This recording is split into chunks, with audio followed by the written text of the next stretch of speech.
Boa noite, da Veras. Boa noite para quem está entrando agora, pessoal. Quem estiver entrando, se puder estar dando um ok aí em Olá, relação ao... Olá, Paulo, tudo bom? Boa como vai noite. você? Tudo bem? Vou bem, e você? Tranquilo? Tudo em paz, tudo bem. Tá certo. Geralmente a gente dá só um tempinho, né, para o Instagram notificar as pessoas e elas poderem estar adentrando nossa live, tá bom? Tá joia, tá joia. Vamos Boa aguardar um noite. pouquinho então, a turma chegando. Isso. Boa noite para quem está chegando, pessoal. Quem puder dar um ok aí em relação ao áudio, em relação ao vídeo, né? Se tá travando, se não tá.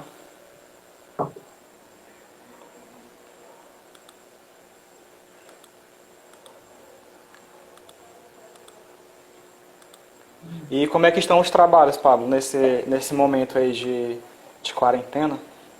Cara, dentro das possibilidades, né, a gente vai se adaptando.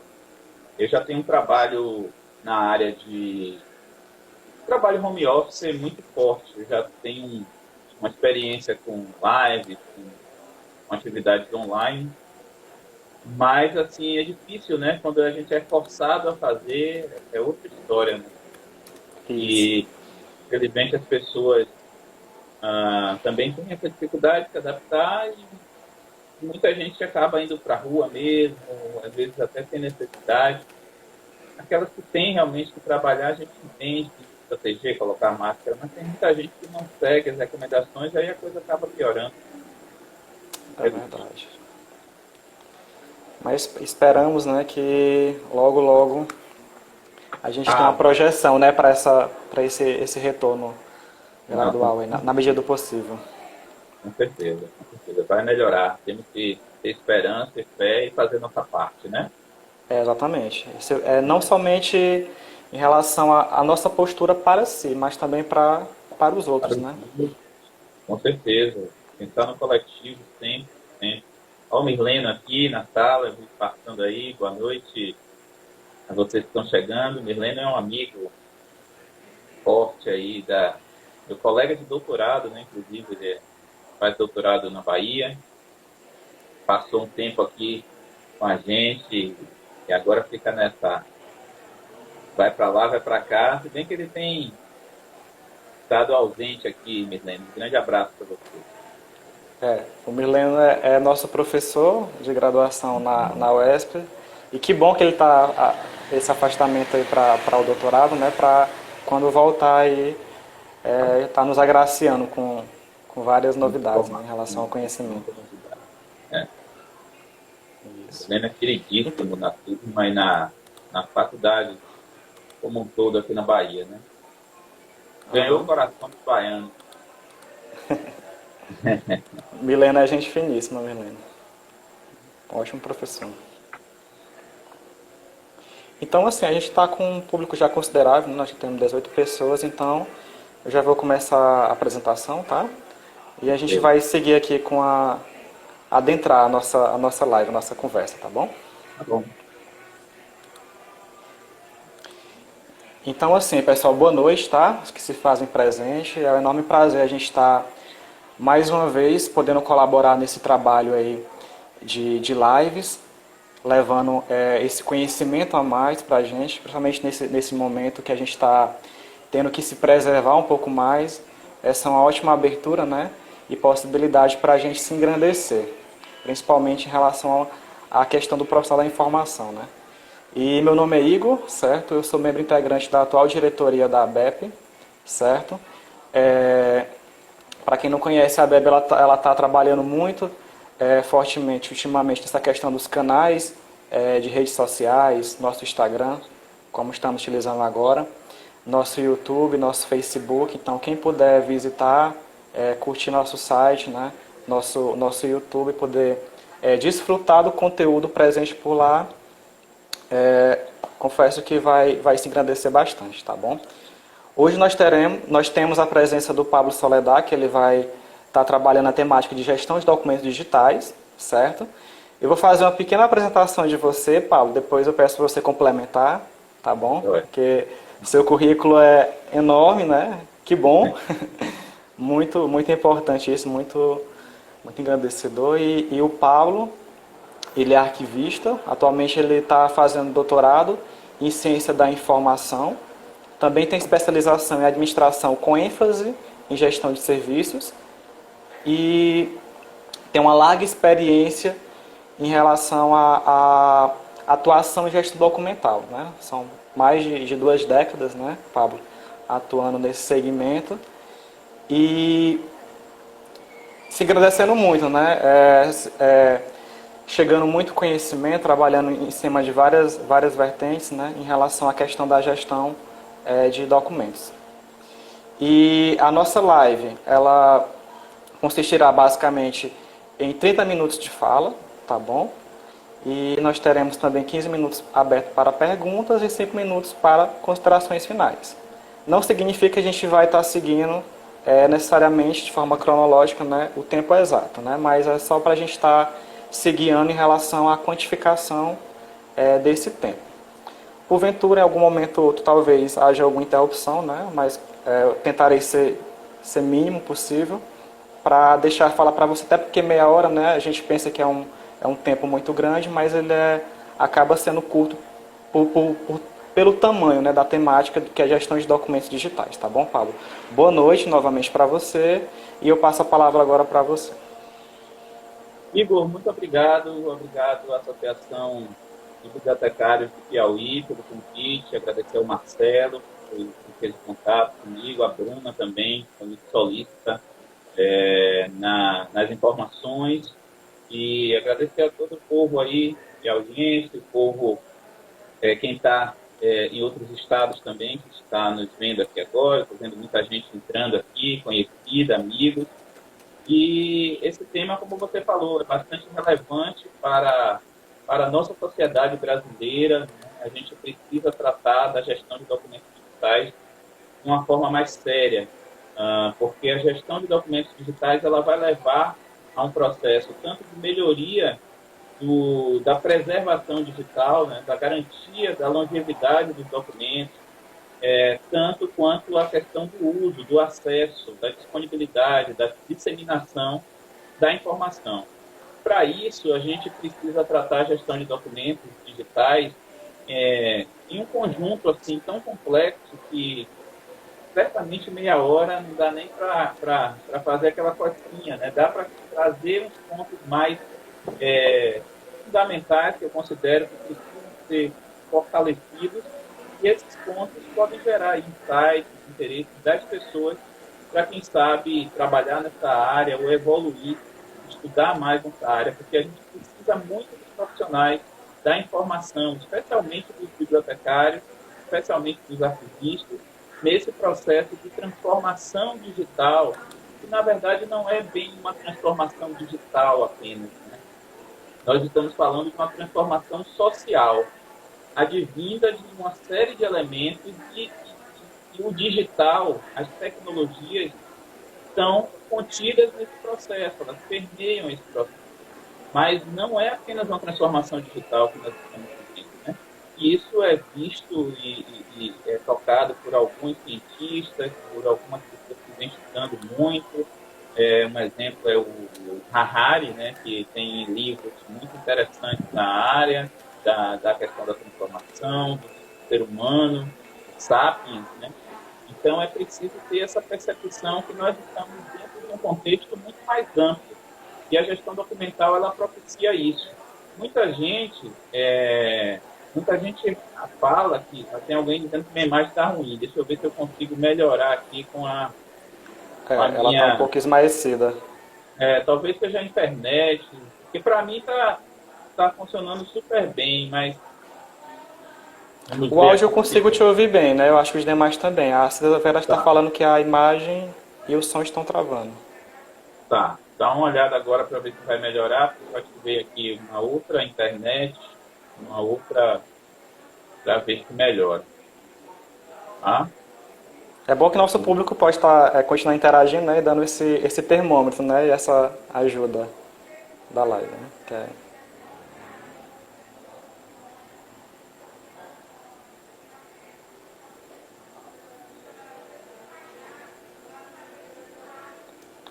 Marli falou que o áudio está ok. Pronto, tá ótima a imagem.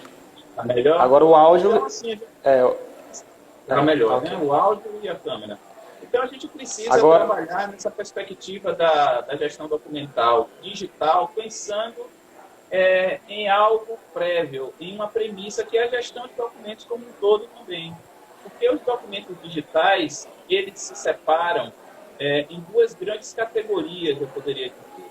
Eu posso falar que eles trabalham tanto com a perspectiva dos nato digitais, que são documentos que já nascem digital, têm a sua origem digital, e tem os documentos digitalizados, que são aqueles documentos que estão no estado analógico e passam para um estado digital a partir da digitalização de documentos, né? Que é o uso do scanner, que é o uso de algum tipo de tecnologia, de algum tipo de ferramenta que possibilite essa geração de um representante digital, que é justamente o que traz a digitalização. A digitalização é um conjunto de procedimentos que propicia a derivação de um representante digital de um documento de um estado originário analógico, né? Então é preciso perceber essas diferenças entre o nato digital e o digitalizado. Hoje, com o decreto 10278, que é um decreto que saiu agora em março de 2020, esse decreto, o que é que acontece? Ele possibilita um descarte do documento original sem valor histórico a partir da digitalização, o que não era permitido até março de 2020. Então, hoje, é possível que as empresas, as organizações, as instituições públicas e privadas possam fazer a digitalização, façam a guarda do documento digital e façam o descarte do original. Mas isso traz uma série de problemas, traz uma série de necessidades para que a gente precisa entender para poder colaborar com as instituições e não permitir que esse descarte seja feito de uma forma aleatória. Vou ver se eu fecho aqui essa internet do computador para ver se melhora o que o pessoal está dizendo, né? Porque às vezes é isso, é muita coisa conectada, né? uhum. Deixa eu ver se eu consigo desligar algumas coisinhas aqui para melhorar essa conexão. E aí, o que é que acontece? Esses documentos que são digitalizados, se eles forem descartados, se o original for descartado, a gente fica sem um representante analógico para poder fazer algum tipo de verificação posterior. Ou seja, se você tiver uma adulteração no documento, se você tiver algum tipo de situação que gere perdas de autenticidade, de fidedignidade, de confiabilidade, você fica sem um representante válido, sem um documento com valor probante. Isso é um grande problema para a gente. Então, a digitalização, eu sou um defensor da digitalização, obviamente, mas ela perpassa tanto pelo conjunto de procedimentos para digitalizar, quanto ela perpassa depois, que é a gestão desse documento digitalizado e a preservação dele. E essa gestão e preservação, ela só é feita a partir de definições e processos que são muito mais complexos do que o decreto fala. A digitalização de documentos precisa ter uma infraestrutura muito bem elaborada, não é só de TI. A gente precisa pensar numa tríade, que eu venho falando também com os meus alunos, nas palestras que dou, nos webinars, e essa tríade profissional, ela é composta por um profissional da informação, especialmente os bibliotecários e arquivistas. Os profissionais da informação devem estar nessa tríade. O segundo profissional dessa tríade é o profissional da tecnologia da informação, da TI. A TI também, obviamente, no processo de transformação digital e digitalização precisa estar. E o terceiro profissional é o jurídico, é o profissional da área de direito. Se você tem essas três peças funcionando bem nesse quebra-cabeça, no mínimo, nós vamos ter um projeto mais decente de digitalização e um projeto também de elaboração de uma política de gestão de documentos digitais mais firme, mais forte. E aí eu volto lá no início do processo, que talvez seja onde está a grande possibilidade de solução nossa em relação à gestão de documentos digitais. que é a produção documental. No momento que eu vi, agora estou ouvindo uma zoada, é um pouco zoada, não sei se, acho que meu áudio está tranquilo em relação a, não sei se é a internet, estou ouvindo um pouquinho zoada. Certo. Então, amigo e pessoal que está nos assistindo, esse processo de digitalização, ele não para na digitalização, né? Ele continua. E o processo da gestão dos documentos digitais, ele vem lá da produção documental. Que seria o que exatamente essa gestão documental? É, a produção documental é justamente ali a porta de entrada da indexação no sistema, de quando o documento chega no órgão. É o protocolo, às vezes. É nesse local que precisa, nessa porta, classificar bem essa documentação. E quando você classifica bem esse documento ele vai passar a ter ali, já desde o seu estágio inicial de vida, uma temporalidade, vai ter uma classificação bem feita, e aí sim é possível tramitar. Infelizmente, nós, profissionais da informação, não estamos muito preparados para isso. Tem muita gente que acaba fazendo a avaliação documental, que é super necessária hoje, mas por que é necessária? Porque não foi feita uma boa entrada desse documento na produção. Se a gente tivesse feito uma boa produção documental, uma classificação prévia, uma estruturação ali, não teríamos tanto problema e tanta massa documental acumulada. Então, esse é um dos principais gargalos que nós temos. Então, a gestão de documentos digitais fica claramente dividida nesses dois parâmetros e as questões normativas não são o grande X da questão. Não podemos apenas pegar aquele decreto 10.278 e trazer uma aplicabilidade de uma forma que seria irresponsável fazer,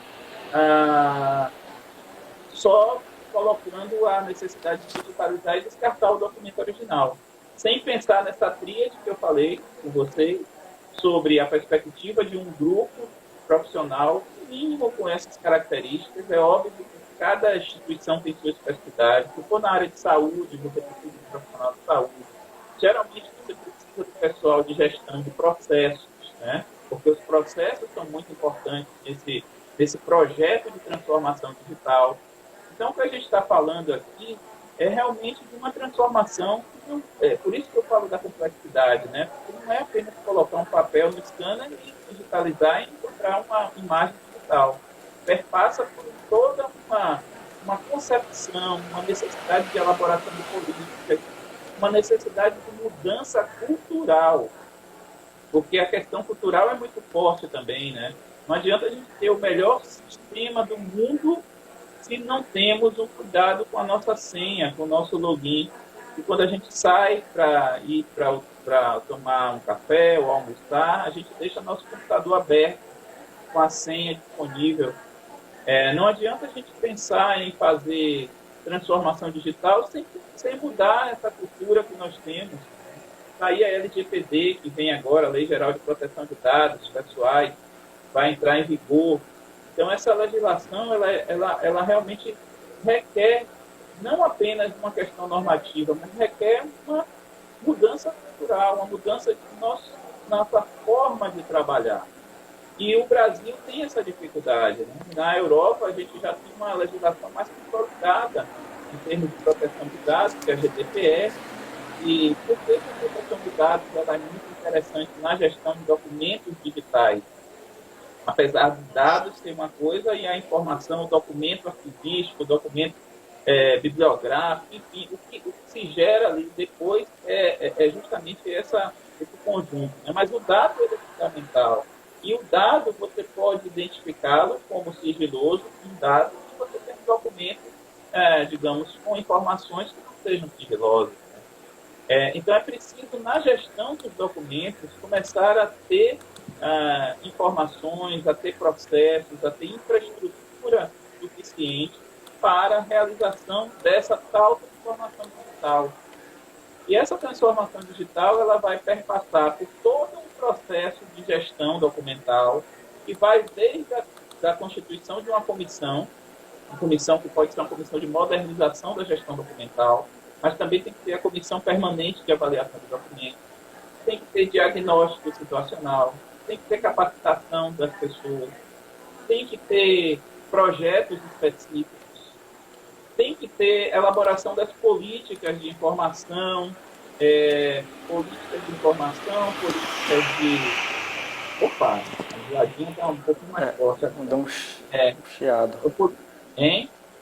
Um chiado, né? Ah, foi. Mas tranquilo. Políticas de informação, políticas de acesso e preservação, políticas de segurança da informação.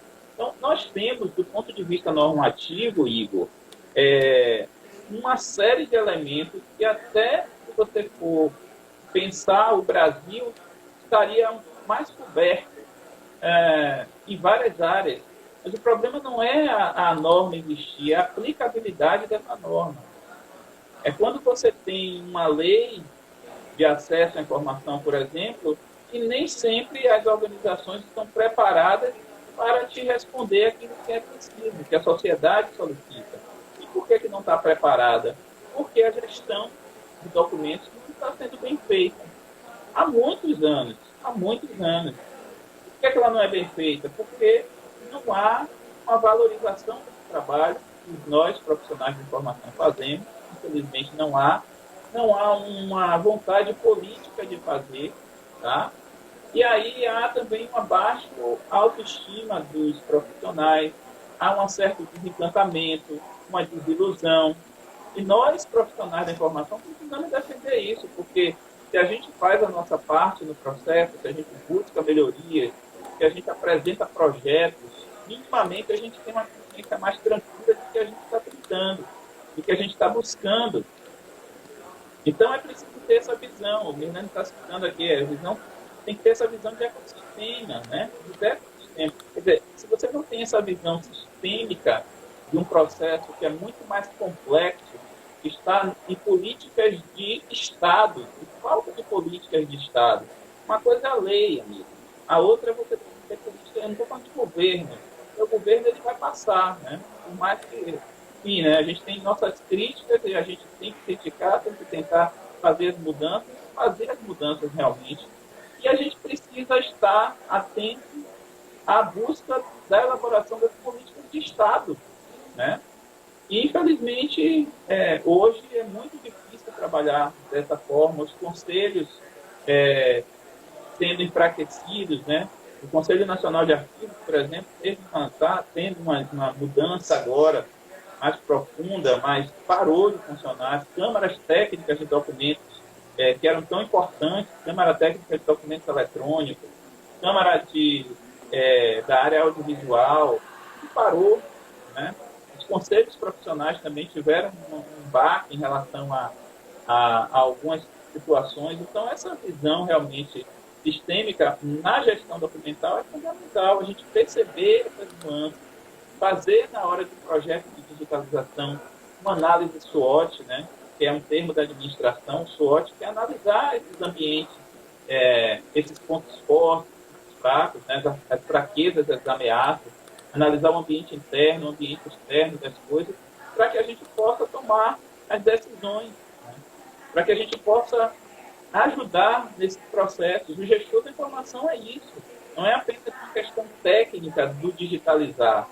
O digitalizar é extremamente importante, mas isso não vai resolver o problema da gestão de documentos das instituições.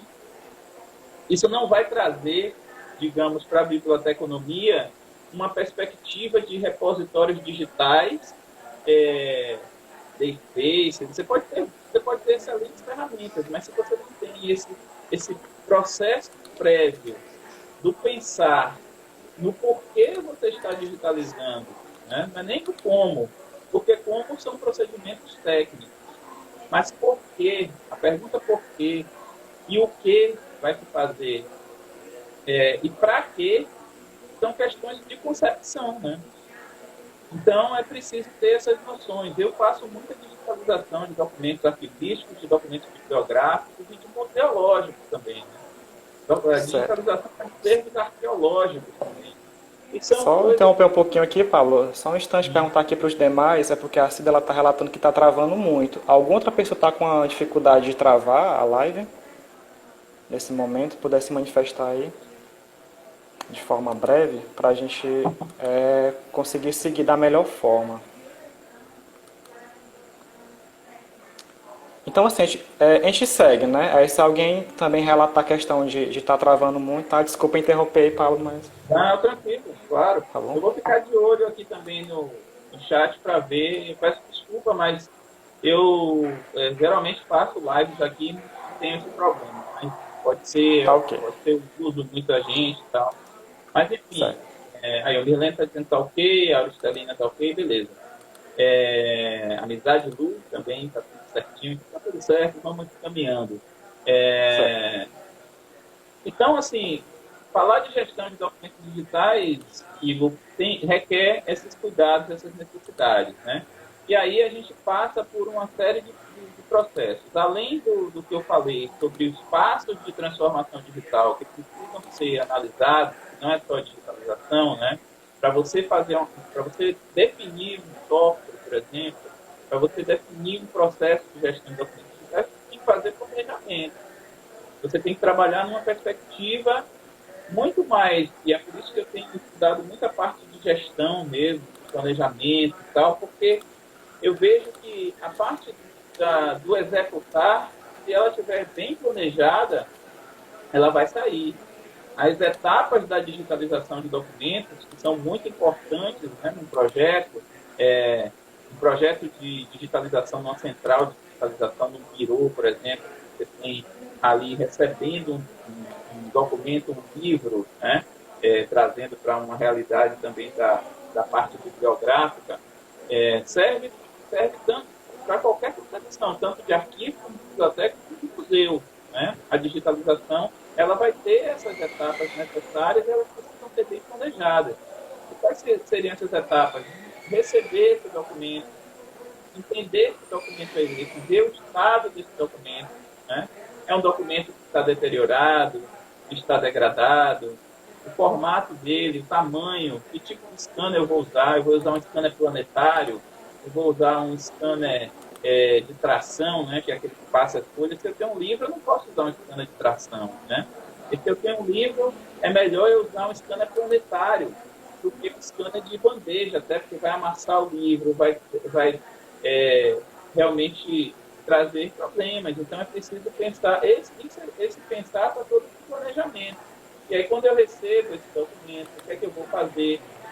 Eu vou preparar esse documento, é fazer uma higienização dele, é fazer uma retirada de grampo, é desamassar um papel. Aí depois eu vou fazer a captura desse documento.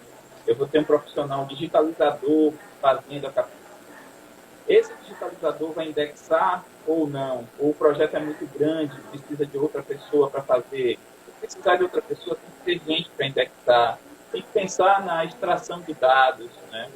Na automação de processos, na automatização de algumas situações para ganhar tempo, sem perder de vista o padrão de qualidade. Né? O padrão de qualidade tem que ser algo que está ali junto com a velocidade o tempo inteiro.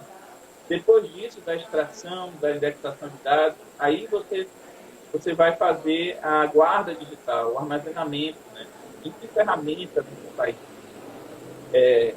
Como se garante que esse documento mantenha uma integridade? Quando você faz uma captura, tem que ir direto para o sistema de negócios e não para uma pasta de rede que todo mundo tem acesso. Né? Isso tem a ver com cadeia de custódia.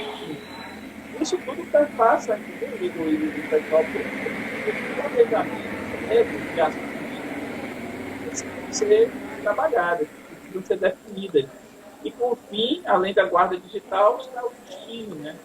Se um birô vai entregar esse documento novamente, se vai ser descartado, porque tem a possibilidade de digitalizar e descartar. Mas isso tudo é ação prévia. Então, a digitalização requer realmente esses cuidados, não pode ser feita de uma forma, e isso muitos gestores têm buscado, né, fazer a digitalização, porque está na moda, né, e é a transformação digital, mas nós, como profissionais da informação, precisamos alertar, mas não, digamos, frear projetos. A gente precisa aproveitar, inclusive, essa onda de transformação digital para incutir no projeto da transformação digital a perspectiva da melhoria da gestão digital. Certo. Ser o gestor é preciso fazer a gestão de documentos ah, juntamente com o processo de digitalização e coisas que são previamente também. Esse diagnóstico que eu falei, como é que você vai digitalizar alguma coisa se você não sabe exatamente o que tem, né? Como é que você vai fazer uma digitalização de documentos e não ter minimamente um POP, né? Um procedimento operacional padrão para uma coisa, ou você não ter uma política de gestão e de preservação da sua instituição, né?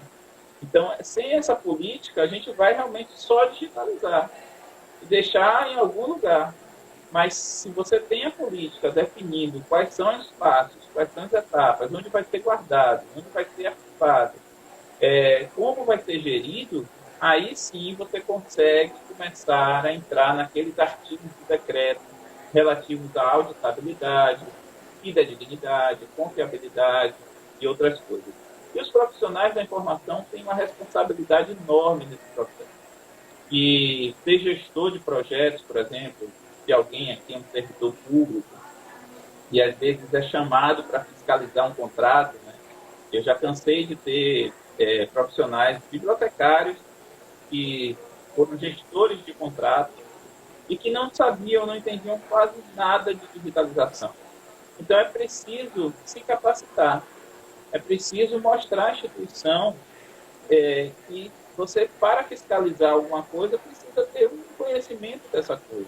E quem é prestador de serviço, quem é consultor, quem está em interesse nessa área, também precisa se capacitar, conhecer as normas, conhecer os processos, né? Então tem acontecido muita coisa, eu tenho participado de vários eventos, live. Eu faço live toda segunda-feira, às 18h30, no meu canal, no Pablo Soledade, com vários profissionais da biblioteconomia, da arquivologia, da tecnologia da informação, do direito. Eu estou sempre convidando pessoas, se você for lá no canal, vai ver que tem um conteúdo assim super vasto de questões sobre digitalização de documentos, sobre projetos, sobre tivemos algumas sessões especificamente mostrando o protagonismo do profissional da informação, do bibliotecário, do arquivista. Então, é preciso fortalecer, reforçar essa, essa nossa, essa nossa, é, o nosso trabalho, a nossa luta, né? E a nossa coletividade. Formação continuada, exatamente, Milena. A gente, às vezes, sai da faculdade sem essa perspectiva, né? Então, Igor, acho que eu cheguei nos 30 minutos. Vamos deixar o pessoal estar falando aí, e aí a gente pode ir comentando. Isso. Até aproveitando esse gancho do comentário do professor Mileno, né? Era uma dúvida, inclusive, minha, da questão se ultimamente está muito difícil se criar esse corpo técnico desses profissionais em relação de achar uma mão de obra que tenha a facilidade também e o entendimento desses processos. Eu queria saber de você se hoje em dia ainda está difícil de estar achando esse conjunto de profissionais para poder articular.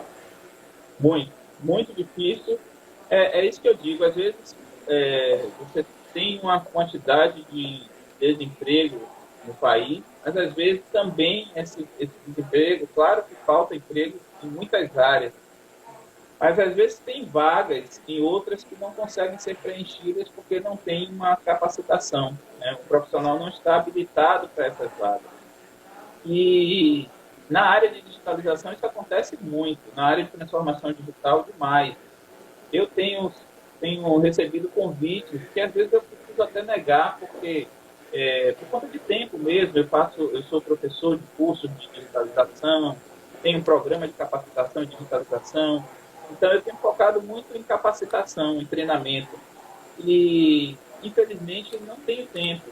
E o cara diz que procura realmente profissionais e não consegue encontrar que tenha essas expertise. Por que não consegue encontrar? Às vezes o cara ou não tem a habilitação ou ele não está se apresentando também, né? Então é preciso ter, obviamente que o mercado está muito complicado, não estou dizendo que tem vaga sobrando, eu estou dizendo que tem oportunidades, que tem demandas que não estão sendo bem atendidas por falta dessa formação continuada, por conta dessa busca, ou a falta da busca da capacitação de entender melhor os processos. Isso é muito importante. Certo. E só para reforçar, pessoal, como o Pablo Soledade já terminou a fala dele, a gente está aberto às perguntas e, inclusive, a gente tem uma pergunta aí do Lindenberg, que é o que você acha sobre a atualização da tabela de temporalidade do CONARC? O arquivo nacional, na verdade, do CONARC como eu falei, está meio parado, né? Houve uma atualização agora, a portaria 47 do CONARC, saiu esse ano, e ela faz uma atualização da resolução 14, né? Ela revoga a resolução 14 e traz algumas perspectivas que são importantes para a classificação documental. Então, aquilo que eu falei, se a gente usa bem a classificação de documentos na produção, a gente resolve um grande problema. E a gestão de documentos digitais, se não for bem classificado, se não for bem indexado, se não for bem nomeado esse arquivo, a nomenclatura, você não acha ele nunca. Não adianta o cara fazer backup, o cara ter uma redundância, espelhamento, ter um storage, um data center de primeira qualidade. Eu já vi isso, né? Eu já vi situações e já fiz projetos nesse sentido, que a empresa tinha um data center enorme, tinha tudo lá, só que não se achava nada. Por quê? Porque os documentos digitais não foram bem indexados, não tiveram seus metadados definidos, sua estrutura. Então, a tabela de temporalidade, o plano de classificação, são fundamentais. Vai ser preciso, sim, fazer as adaptações, e isso eu estou falando de atividade meio. E essa portaria 47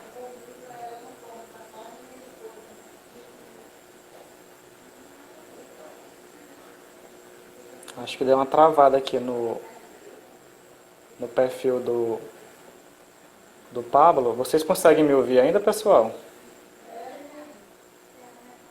Teve um pequeno probleminha com a conexão dele.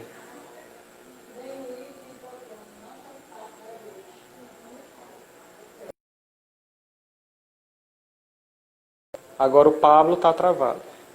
Saiu aqui, a gente vai tentar um novo contato com ele para poder dar sequência, tá? Acho que a internet ela não colaborou. Então, assim, pessoal, só para reforçar, a gente está aberto às perguntas, tá? Infelizmente, o tempo ele é bem limitado por conta do tempo de 1 hora da live. A gente estabelece geralmente 50 minutos a 1 hora, até porque é o tempo da live ela está encerrando, tá bom? Então, o máximo que a gente puder estar abordando é as perguntas de vocês, a gente vai estar pelo menos tentando direcioná-las no privado para ele poder dar essa resposta, tá? A conexão dele caiu, eu vou tentar aqui falar com ele para ver se obtém alguma resposta, tá bom?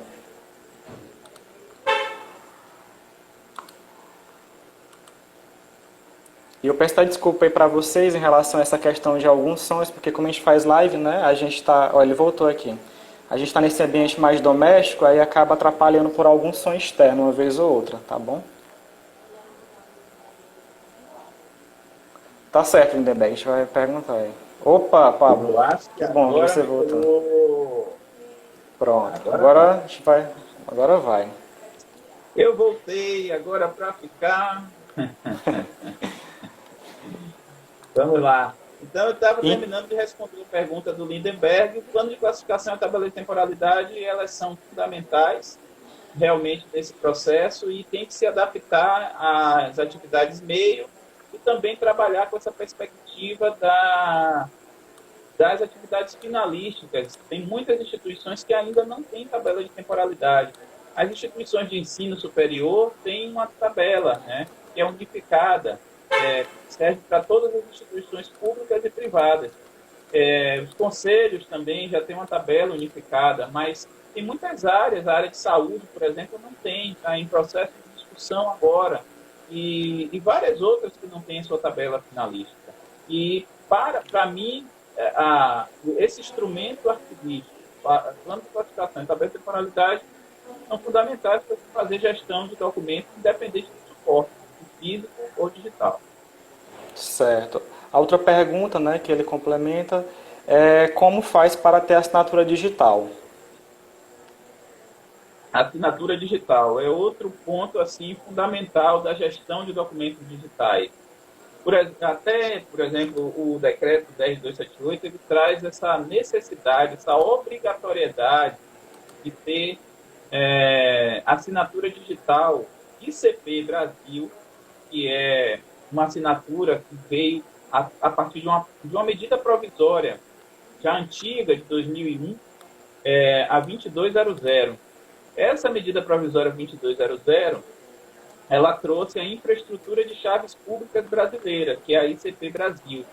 Nessa ICP, hoje o que temos de mais seguro em relação à assinatura digital são esses certificados digitais A1, A2, A3, que podem ser obtidos pelas certificadoras. Né? Tem muitas, tem a CertSign, tem a Valid, tem a D-Link, tem a Serasa Experian, tem várias certificadoras digitais que existem no Brasil e você pode solicitar um certificado desse, sendo pessoa física ou pessoa jurídica.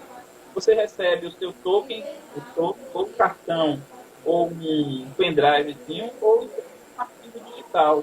E essa assinatura, ela tem validade no Brasil inteiro. É o mais seguro hoje. Eu não vou dizer que é 100% seguro, porque nada é 100%, né? Principalmente falando de tecnologia. Mas hoje eu digo com segurança completa de que o ICP Brasil é o que pode realmente ter para a garantia da identidade dessa digitalização e desse documento nato digital. Eu falo de identidade, mas integridade, que é outro elemento que compõe a autenticidade, né? Quando a gente fala em autenticidade, tem que pensar em integridade e identidade. A integridade ela não é obtida apenas com certificado digital, e sim com todo o processo, em muita coisa, com metadados, com toda a sistemática e infraestrutura processual para garantir que esse documento seja íntegro. Certo. O professor Mirleno ele pergunta, Pablo, pela sua trajetória de experiência, o que você diria sobre a posição das instituições quanto à gestão documental? São resistentes? São indiferentes? Atuam sempre na remediação? Os três, viu, amigo? Três, os três, sim, são resistentes, são indiferentes e também buscam realmente resolver os problemas a partir não de uma prevenção, e sim de um conserto, né? São as questões corretivas, infelizmente. Quando não são resistentes, elas são indiferentes, né? Em grande maioria, obviamente que tem exceções, né? Tem exceções, mas na grande regra geral, a gestão documental ela é colocada em um dos últimos planos, né? E as pessoas, infelizmente, são, começam a se preocupar com isso pela dor e não pelo amor, né? Quando dói porque houve um processo judicial que perdeu, né? Quando dói porque há um elemento ali constitutivo do processo que é de alguém conhecido, né? É do desembargador, é do filho do prefeito, é do irmão do governador, as coisas aí precisam achar de qualquer jeito e a qualquer momento, né? Tem que achar agora. Infelizmente é assim que a gente tem. E aí não se preocupa com realmente o que interessa à sociedade. Quando a gente fala de digitalização, escrevi até um artigo com o Mirleno, que eu trouxe um conceito que eu tenho trabalhado no doutorado, que é essa ação de contra-esquecimento, né? Que é buscar ali nos porões escondidos da ditadura, por exemplo, né? Esses documentos estão, estão escondidos, estão esquecidos pela sociedade e que a partir da digitalização eles podem ser disponibilizados. Né? O acesso à informação engrandece a nossa população, engrandece a sociedade, garante a recuperação de direitos, a restauração e a reescrita da história determinadas vezes, né? A reparação de erros.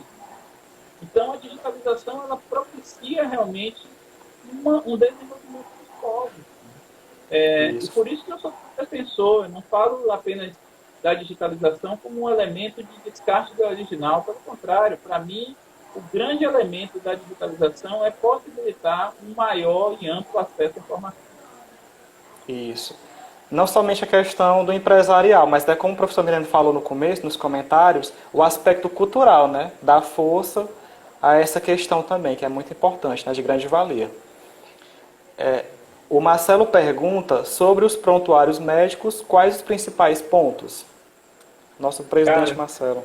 eu fiz um webinar ontem de prontuário do paciente que tinham mais de 1.000 pessoas inscritas no webinar.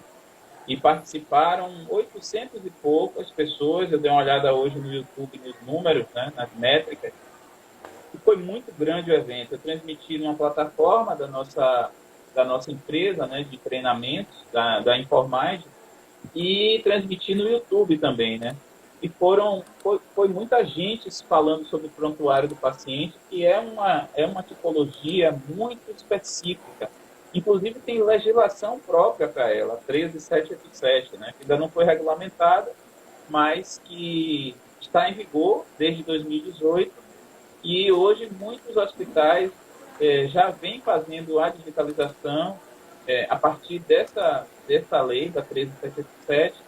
E um dos principais pontos do prontuário, que eu posso citar aqui muito rapidamente, primeiro, é um documento muito sensível, né?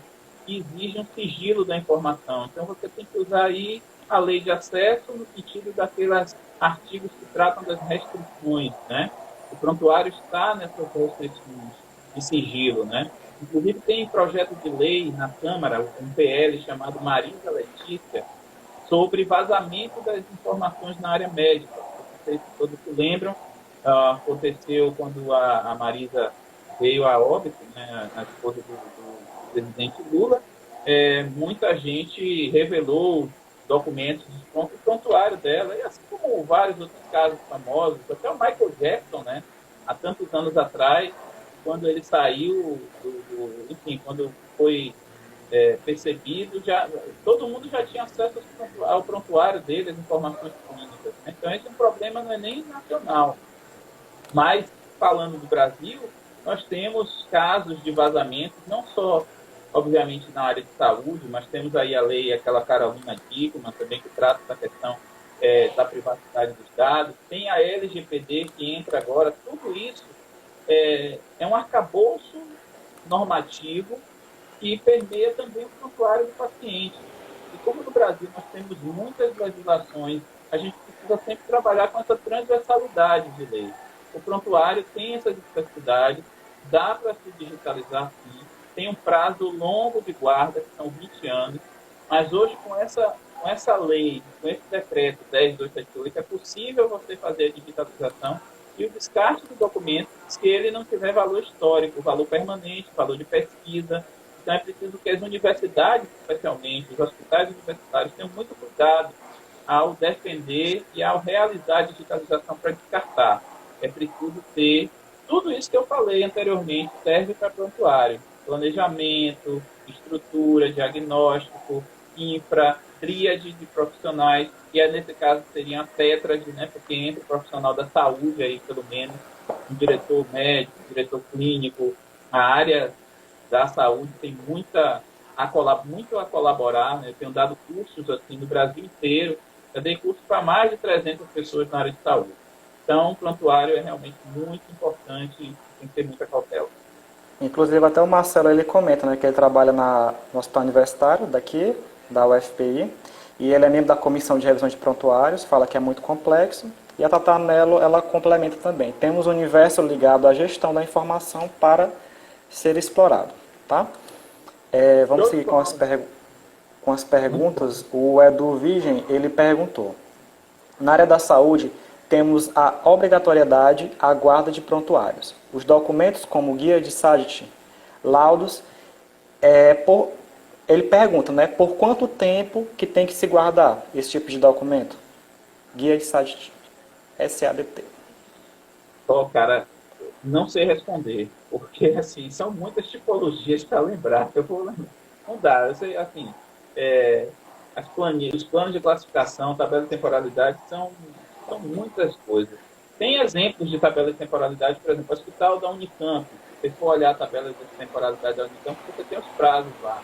Mas são centenas de tipologias documentais, de séries, de classes, que para responder exatamente a um item, assim, para mim fica bastante complicado. Mas o prontuário em si, você tem os 20 anos. Tem documentos que você tem 5 anos, outros 10 anos. É preciso analisar primeiro se você tem uma tabela de temporalidade para isso, né, na sua instituição.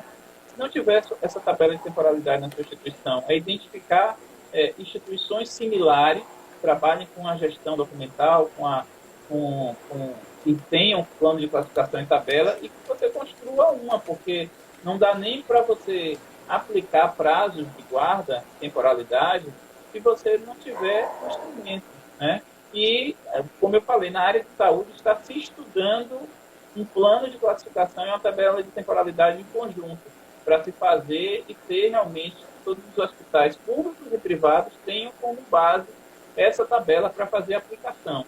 Então, em relação a prazos, assim, não é nem item documental, né? Porque a tabela ela não desce esse nível. Ela vai chegar na questão tipológica, né? Nos tipos.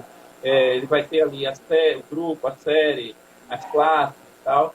Então, é bom você dar uma olhadinha nessa tabela da Unicamp, que eu estou sugerindo a você.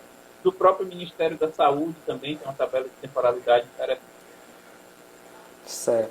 Como o tempo já está esvaziando, né, a gente vai finalizar aqui com a pergunta do Lindenberg, que é voltando em relação à assinatura digital. Né, ele só perguntou simplesmente se é caro esse procedimento Da digitalização? da assinatura digital. Ah, sim. Cara, é caro para uma instituição que tenha muita gente, tá? Hoje um certificado digital ele está em torno de R$ 200, 180, 200, R$ 230 para a pessoa física, cada certificado. Então, se você tem um hospital que tem 5.000 funcionários, você dá um a cada funcionário, vai ficar caro o processo. Mas é um caro que é necessário. Nem sempre os 5.000 precisam. Você pode ter uma quantidade X para dar esse certificado, porque a lei obriga a assinar digitalmente documentos digitalizados, pelo menos da área pública, né? Da área privada não. Ele flexibiliza e possibilita, inclusive, fazer a assinatura em outros formatos, né? Desde que haja um acordo entre as partes. Então, assim, eu recomendo que as instituições comprem e entreguem os certificados digitais aos seus servidores públicos, porque é um investimento que está sendo feito ali e, na verdade, o dinheiro é nosso, né? O dinheiro é nosso, a gente quer investir naquilo que é necessário. E um certificado digital é uma segurança necessária, é uma assinatura de alguém ali que é necessária. Então, o Estado precisa, sim, investir em certificação digital para os colaboradores, para dar essa segurança à sociedade que assina. Mas é o que eu falei, também não adianta dar segurança à sociedade que assina e permitir com a assinatura, colocar ali preso na parede do hospital a sua senha e login para facilitar que o seu residente vá lá e faça o trabalho por você. Então, isso, como eu falei, não é tecnologia. O problema não está na tecnologia, está na questão cultural. Certo. Então a gente vai estar finalizando aqui com alguns comentários, tá, Pablo e os espectadores, que a Tata Mello ela comentou ali no meio da sua fala que o profissional necessariamente ele deve ser multifacetado, de fato, né? O bibliotecário, o arquivista e os demais que vão compor esse grupo, né, para estar estabelecendo a gestão de documentos. Ela também comenta que não vê a gestão de documentos sem esses instrumentos arquivísticos, né, essa parte tecnicista. O professor Mileno ele lhe agradece por cumprir tão bem a sua missão e o seu protagonismo é inspiração, né? As frases, as palavras do professor Mileno. Assim como também ele coloca essa frase aqui que é para fechar com chave de ouro, né? A garantia do acesso à informação me faz sentir cidadão. E de fato, né, todos nós nos sentimos agraciados, né, por essa garantia do acesso, para poder colaborar em relação a vários aspectos, tá bom? Agradeço a todos que se fazem presente. Infelizmente o tempo ele é reduzido, né? Mas a gente tenta intermediar, caso queiram, esse acesso com o Pablo, que também ele acredito que vai oferecer seus canais. Vou até comentar daqui a pouco sobre os canais dele, né? De Instagram, de página. E eu finalizo aqui também fazendo o convite para amanhã, nossa live que vai ser com a bibliotecária Franciele, que ela vai abordar o tema Conhecendo algumas mulheres intelectuais da biblioteconomia, tá?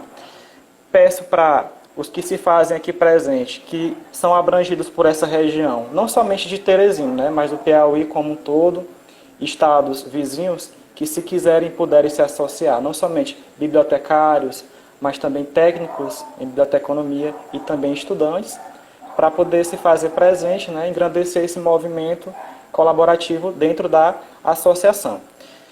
Lhe agradeço muito, Pablo, é um enorme prazer que nós temos a sua presença aqui. Eu já fui um espectador de algumas webinários suas, aí para trás, como estudante, são bem valiosos, muito, muito valiosos. Quem puder obter essa oportunidade, né, de assistir seus webinários, seus cursos, realmente é fantástico, tá? Vou deixar aberto para você fortalecer esse convite, tá, Pablo? Dos seus canais, assim como a gente está vendo aí seu canal no YouTube, né, que é /Pablo Soledade, seu Instagram e seus demais mecanismos de divulgação, tá bom? Perfeito, Igor. Agradecer muito, mais uma vez, aí, o convite da Associação de Bibliotecários do Piauí. Me coloco sempre à disposição de vocês. Nós estamos vivendo um momento que precisamos nos concentrar, né, estar juntos, esse coletivo, essa busca pela informação, pelo acesso, e claro que tem muitas lives aí acontecendo, né? A gente às vezes diz, tem que garrafa de live, mas eu adoro isso, eu estou gostando demais, porque as pessoas estão aparecendo, estão se disponibilizando, e a gente pode escolher, né? A gente tem que assistir aquilo que faz sentido para nós, o que nos faz crescer profissionalmente e pessoalmente. Então, eu tenho buscado, eu sou um espectador de várias lives, então, dentro das minhas possibilidades, claro, estou entrando no canal, entrando em outro,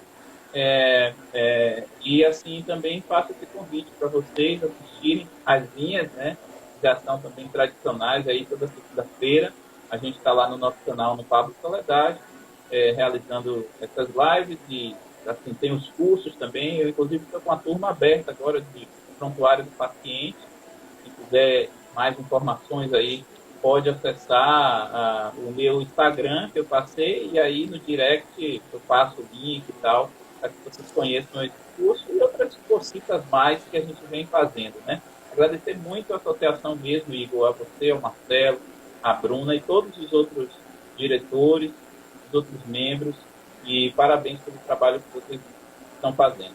E também agradecer muito a quem está nos assistindo aqui, Com certeza. que a gente, nesse pouco tempo, né, que a gente está junto aqui, agradecer muito a vocês pelos comentários.